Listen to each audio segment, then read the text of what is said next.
नमस्कार, gold spot में आपका स्वागत है। मैं हूं मनीषा गुप्ता। आज हम कार्यक्रम में बात करेंगे कच्चे तेल की, जहां पर आगे पीछे का कार्यक्रम यहां पर चलता हुआ नजर आया है। कल देर रात 5 से 6% की गिरावट कच्चे तेल में जरूर थी, लेकिन आज एशियन मार्केट्स में उन निचले स्तरों पर कुछ खरीदारी देखने को मिली है। कैसे करें कारोबार, बताएंगे आपको। साथ ही बताएंगे आपको खबर MMTC, STC जैसी जो गवर्नमेंट एजेंसीज हैं, उनके ऊपर जो लेटेस्ट सरकार का जो डिसीजन है, उससे क्या असर पड़ेगा कमोडिटी ट्रेड पर। साथ ही बात करेंगे खाने के तेल की, जहां पर लेटेस्ट डेटा ये दिखाता है कि किस तरह की हार्वेस्टिंग या किस तरह की फसल की एक्सपेक्टेशन है, क्या नंबर्स हैं यहां पर और क्या प्राइसेस पे इंपैक्ट रह सकता है, इस पर भी करेंगे बात। हमारे साथ अब जुड़े हैं केडिया कमोडिटीज के अजय केडिया, कोटक सिक्योरिटीज के Ravindra Rao, India Boolean and jewellery association के सुरेंद्र मेहता। साथ ही साथ खाने के तेलों पर बात करने के लिए soybean processor association of India के ED DN पाठक भी हमारे साथ हैं। लेकिन सबसे पहले खबर पर ही बात कर लेते हैं। सरकार की तरफ से जो गवर्नमेंट एजेंसीज हैं, जो यहाँ पर कमोडिटीज एक्सपोर्ट, इंपोर्ट और ट्रेडिंग का काम करती हैं, उनका कामकाज अब यहाँ पर कम होने या बंद होने की कगार पर है। ये बातचीत काफी समय से चल रही है। मेरे सहयोगी लक्ष्मण रॉय अब हमारे साथ जुड़े हैं। लक्ष्मण, कल आपकी तरफ से एक्सक्लूसिव खबर आई थी, क्या डिटेल्स हैं, क्या कुछ इंपैक्ट हो सकता है इन एजेंसीज पर? देखिए, जो अब तक संकेत मिल रहे हैं उसके मुताबिक MMTC, STC, PEC इनका कारोबार कम नहीं होगा, बल्कि एक तरीके से कहें तो बंद करने की तैयारी है। कल देर शाम उद्योग मंत्रालय की तरफ से एक ऑफिस मेमोरेंडम जारी किया गया, जिस ऑफिस मेमोरेंडम को मैंने खुद पढ़ा है, उसमें साफ तौर से लिखा है कि MMTC हो, STC हो या फिर PEC हो, इनको जो सरकारी नॉमिनेटेड कैनलाइजिंग एजेंसी के तौर पर नॉमिनेट किया गया था, जो दर्जा दिया गया था, वो दर्जा वापस लिया जा रहा है। इसका मतलब ये हुआ कि जिन सामानों के एक्सपोर्ट या इंपोर्ट के लिए एजेंसी जिम्मेदार होती थी, जिसके लिए इन्हीं एजेंसी के जरिए एक्सपोर्ट इंपोर्ट किया जाना था, वो अब ऐसा नहीं होगा। अगर किसी मंत्रालय को जरूरत है एक्सपोर्ट इंपोर्ट करने की, तो वो अपने PSU के जरिए या फिर किसी वैकल्पिक साधन के जरिए इसका एक्सपोर्ट इंपोर्ट करें। और उसी चिट्ठी में एक और महत्वपूर्ण बात लिखी गई है, वो ये कि इसके पीछे दो वजह बताई गई इस कदम के पीछे। पहला तो ये कि इन कंपनियों की अब उपयोगिता नहीं रही। दूसरी बड़ी वजह कि न्यू पब्लिक एंटरप्राइजेस पॉलिसी के तहत इन कंपनियों को बंद करने पर विचार किया जा रहा है, और इन्हीं दो वजहों से यह फैसला लिया गया है। हालांकि एग्जाम्पल को तो बता दूं कि MMTC जो है हाई ग्रेड आयरन ओर का एक्सपोर्ट के लिए कैनालाइजिंग एजेंसी था, मैग्नीज ओर के एक्सपोर्ट के लिए कैनालाइजिंग एजेंसी थी, क्रोम ओर के लिए और जो प्रीसियस मेटल थे उसके इंपोर्ट के लिए भी जो है सो कैनालाइजिंग एजेंसी के तौर पर थी, लेकिन अब ये नहीं रहेगी। क्लियरली लक्ष्मण, बहुत शुक्रिया वो खबर के साथ जुड़ने के लिए। तो MMTC, STC, PEC जैसे लक्ष्मण कह रहे हैं कि बंद होने की कगार पे हैं। जो सहूलियतें या जो पोजीशन इन्हें दी गई थी, वो अब यहाँ पर वापस लेने की बात की जा रही है। कैनलाइजिंग एजेंसीज रही हैं ये काफ़ी सालों के लिए सरकार के लिए, लेकिन जो इनका यूज़ है, जो इनका इम्पैक्ट है, जैसे लक्ष्मण ने बताया, वो काफ़ी हद तक अब यहाँ पर खत्म होता हुआ दिखा है। सुरेंद्र जी, जिस तरह से सरकार के काफ़ी सारे कदम उठाए हुए हमने देखे हैं, काफ़ी सारे मेजर्स हैं। अगर हम सोने चांदी की बात करें तो अब बहुत सारे ऐसे एवेन्यूज हैं जहां पे सोने का इंपोर्ट, सोने की ट्रेडिंग MMTC की जरूरत नहीं है उसके लिए। लेकिन जब हम MMTC की बात करते हैं तो हम MMTC PAM की यहां पर बात करते भी हैं। आप कैसे देखते हैं सरकार के इस निर्णय को, इन स्टेप्स को, और ओवरऑल जो इंपैक्ट यहां पर इन एजेंसीज पर आता हुआ हम देखेंगे? देखिए, जहां तक गोल्ड इंपोर्ट के लिए इन कैनलाइजिंग एजेंसी का जो इस्तेमाल होता था, वो ऑलमोस्ट पिछले 2-3 सालों में लगभग नेग्लिजिबल हो चुका था, और इससे गोल्ड के मार्केट को या गोल्ड इंपोर्ट को कोई फर्क पड़ने वाला नहीं है। उल्टा सरकार ने बहुत ही बड़ा विकल्प हमें खोल कर दिया है, वो है इंडिया इंटरनेशनल बुलियन एक्सचेंज, जिसके जरिए आप क्वालिफाइड ज्वेलर्स गोल्ड मंगा सकते हैं। और शायद ये एक वजह हो सकती है कि सरकार ने यह फैसला किया हो कि अब इन कैनलाइजिंग एजेंसियों की कोई जरूरत नहीं है जहां तक गोल्ड इंपोर्ट का सवाल है। तो जहां तक प्रेशियस मेटल की बात है, तो मुझे नहीं लगता कि इन एजेंसियों के बंद करने से कोई भी बिजनेस को किसी भी प्रकार का इफेक्ट होने वाला है। और दूसरा, जो बैंक गोल्ड इंपोर्ट करती है वो तो आज भी एग्जिस्ट करती है, तो it will not make any difference closing down this company for the import of gold. जैसे बात भी की जा रही है कि ये एजेंसीज काफी हद तक अपना महत्व खो चुकी हैं। सुरेंद्र जी ने भी कहा कि पिछले 2 सालों में इतना कुछ खास इंपोर्ट हुआ भी नहीं है, तो जो पोजीशन इनको दी गई थी या जो इनको इंपॉर्टेंस दी गई थी, वो क्लियरली यहाँ पर अब खत्म होती हुई नजर आई है। सुरेंद्र जी, क्योंकि आप हमारे साथ हैं और बहुत ही उठापटक हमने यहाँ पर सोने के चांदी के प्राइसेस में पिछले कई दिनों में आते हुए देखी भी है। आज बाजार को इंतजार रहेगा ECB की मीटिंग का, उसके बाद 21 सितंबर को हम यहाँ पर US फेड की तरफ से भी पॉलिसी रिएक्शन आता हुआ देखेंगे। कैसे देखते हैं आप सोने चांदी के प्राइसेस बिटवीन ये जो 2 इंपॉर्टेंट सेंट्रल बैंक्स की मीटिंग्स हैं?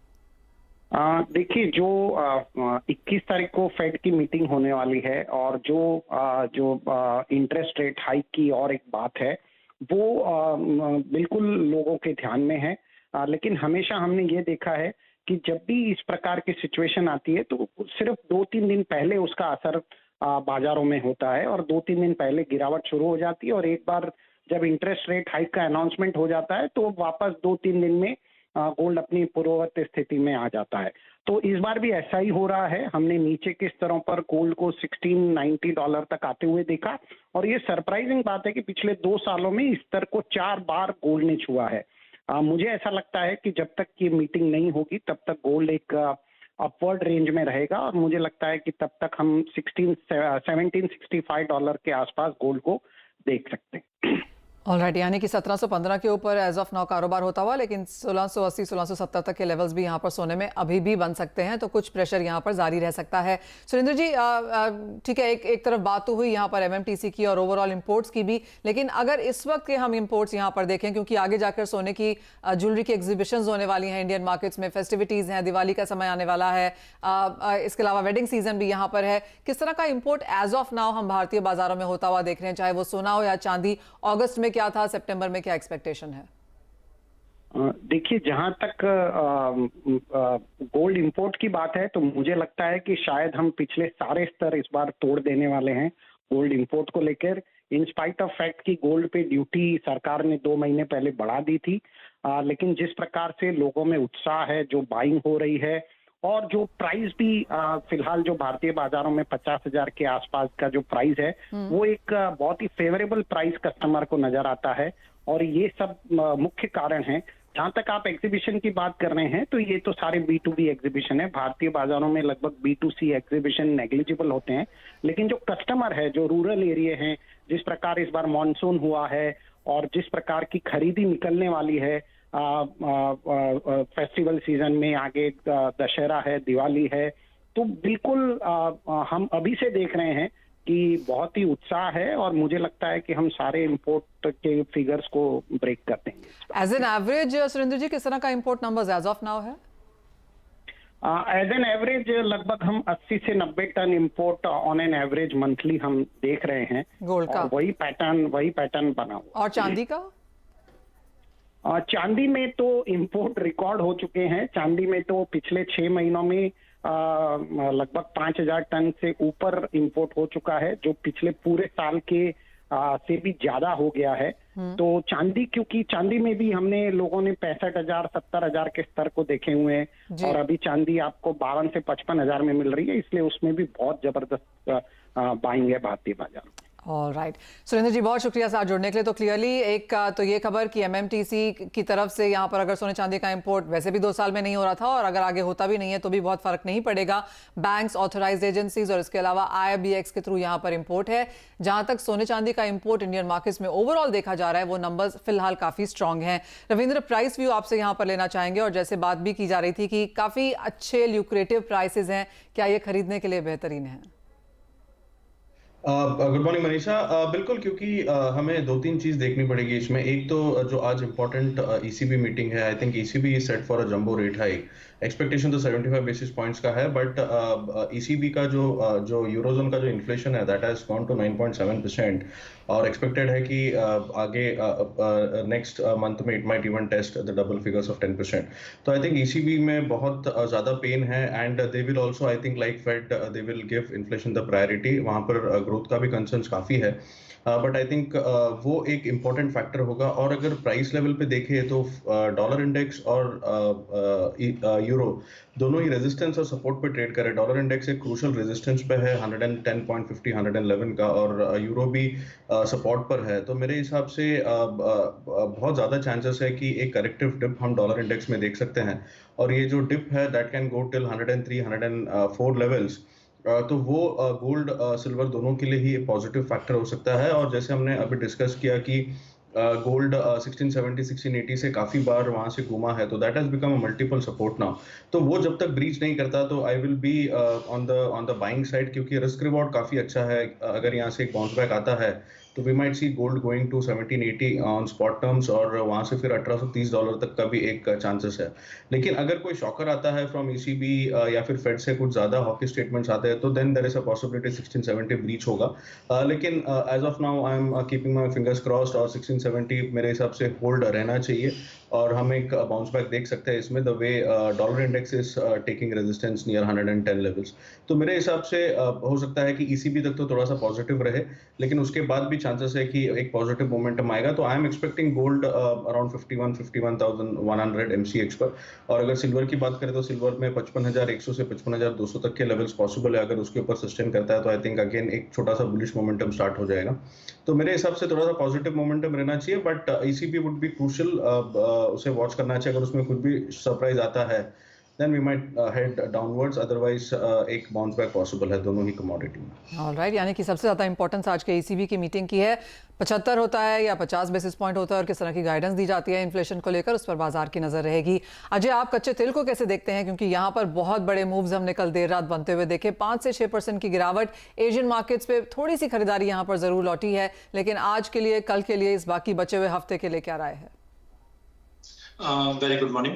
डेफिनेटली अगर कच्चे तेल की बात करें तो मार्केट में वॉल्टिलिटी काफी ज्यादा बन चुकी है पिछले 15 दिनों के अंदर, बिकॉज एक तरफ हम देख रहे हैं कोविड कंसर्न की वजह से चाइना से डिमांड कंटिन्यू डिटोरेट हो रही है, बट दूसरी ओर अगर हम देखते हैं तो रशिया ने जिस ढंग से वार्न किया है कि अगर प्राइस कैप लगता है तो definitely there will be a more consequences which can support the prices. In fact अगर हम ओपेक प्लस की भी जो मीट थी वहां पे भी हमने देखा था कि प्रोडक्शन आउटपुट में कटौती बता रहे हैं।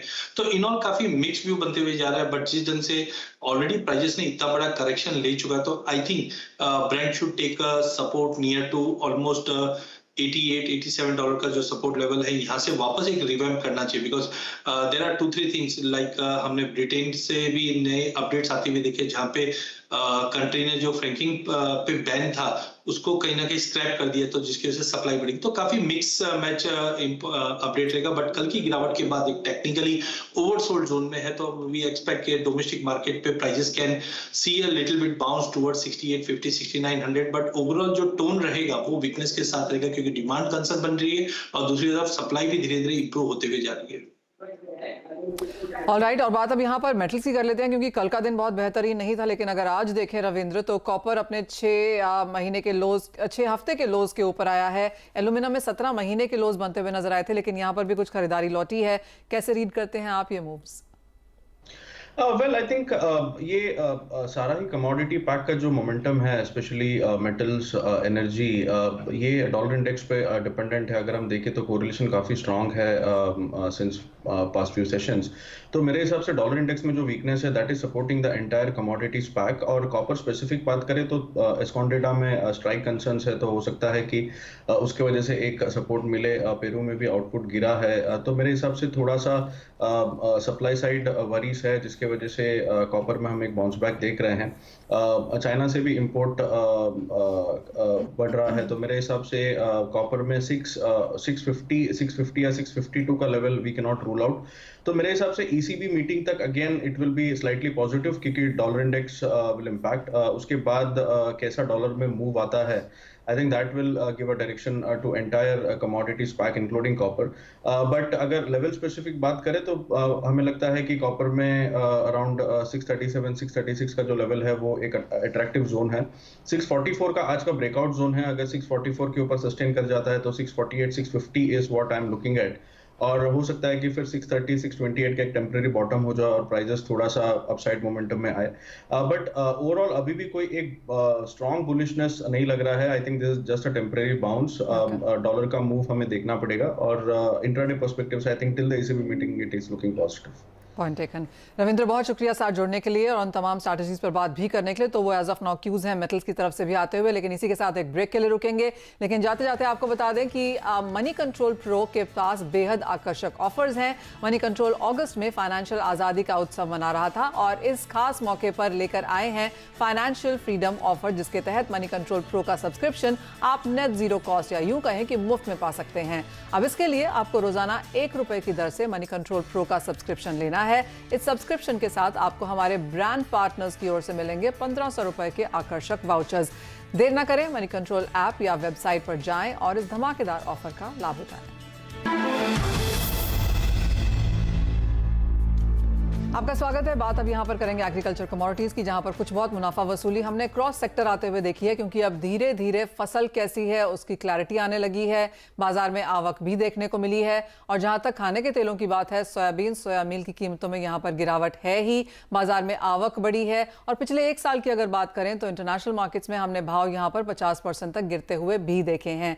अजय, कैसे देखते हैं आप खाने के तेलों के सेक्टर को? बाजार को लगता है कि थोड़े से बेरिश क्यूज आगे जाके रह सकते हैं, क्योंकि यहाँ पर अब आवक के नंबर्स दिखने लगे हैं। डेफिनेटली मुझे लगता है कि एडिबल ऑयल कॉम्प्लेक्स में, जैसे हमने पहले भी कहा था कि Q3 काफी इंपॉर्टेंट होगा, क्योंकि ग्लोबल मार्केट में और डोमेस्टिक मार्केट में सप्लाई धीरे धीरे इंप्रूव होगी। हमने देखा पाम ऑयल सबसे बड़ा हम मान सकते हैं कि 2022 के अंदर एक इंडिकेटर आया जिनसे पाम ऑयल के प्राइजेस में अच्छे सप्लाई की वजह से गिरावट है। उसका एक कैस्केडिंग इफेक्ट हम सभी तेलों पे आते हुए दिख रहे हैं। इससे पहले हमने देखा कि सनफ्लावर का प्रोडक्शन तो अच्छा था, बट लॉजिस्टिक इशू की वजह से हमने देखा था प्राइजेस के अंदर काफी बड़ा जंप था। बट कहीं ना कहीं अब धीरे धीरे ब्लैक सी एरिया से भी हम देखते हैं कि लॉजिस्टिक इशू कम होता हुआ गया है। डोमेस्टिक मार्केट पे प्रोडक्शन अच्छा है, पाम ऑयल की गिरावट कंटिन्यू बन रही, जिनसे कच्चे तेल में गिरावट बन रही। तो सभी फैक्टर है वो पूरे एडिबल ऑयल कॉम्प्लेक्स पे दबाव दे रहे हैं। तो मुझे लगता है थोड़ा और दबाव रहेगा, बट ध्यान रखिए डोमेस्टिक मार्केट पे Q4 जो होता है वो डिमांड के लिहाज से काफी अच्छा रहता है और सामने सोइंग भी मस्टर्ड की रहनी है, तो थोड़ा बहुत सपोर्ट मिल जाए। बट इन ऑल अगर हम बात करें तो एडिबल में और गिरावट आने वाले दिनों में बढ़ सकती है। राइट, यानी कि खाने के तेलों में गिरावट यहाँ पर बरकरार रह सकती है। हमारे साथ सोपा के ईडी भी मौजूद हैं। मिस्टर पाठक, आप कैसे देखते हैं जो नंबर्स फिलहाल यहाँ पर आते हुए दिख रहे हैं? नंबर तो मुझे पता नहीं नंबर कहाँ से आ रहा है। हमने तो नहीं दिया अभी तक, लेकिन क्योंकि क्रॉप की कंडीशन बहुत अच्छी लग रही है, सोइंग काफी अच्छी हुई है, तो ऑब्वियसली फसल डेफिनेटली अच्छी ही होनी चाहिए। अगर कोई अनहोनी नहीं हो जाए अगले 15-20 दिन में, तो डेफिनेटली। और हमारा एक लार्ज पाइपलाइन के लिए खुदाई चालू हो जाती है। तो इस पूरी प्रॉब्लम को सॉल्व करने के लिए प्राइम मिनिस्टर साहब ने पीएम गति शक्ति का एक फ्रेमवर्क बनाया, जिसमें जितने भी मेजर इंफ्रास्ट्रक्चर प्रोजेक्ट डिपार्टमेंट्स हैं, railway, highway, pipelines, power sector, जल शक्ति, टेलीकॉम, केबल्स के पॉइंट ऑफ व्यू से, इन सब डिपार्टमेंट्स में सब जगह हम लोग 3 तरह के इंटरवेंशंस कर रहे हैं। क्या इंटरवेंशंस कर रहे हैं?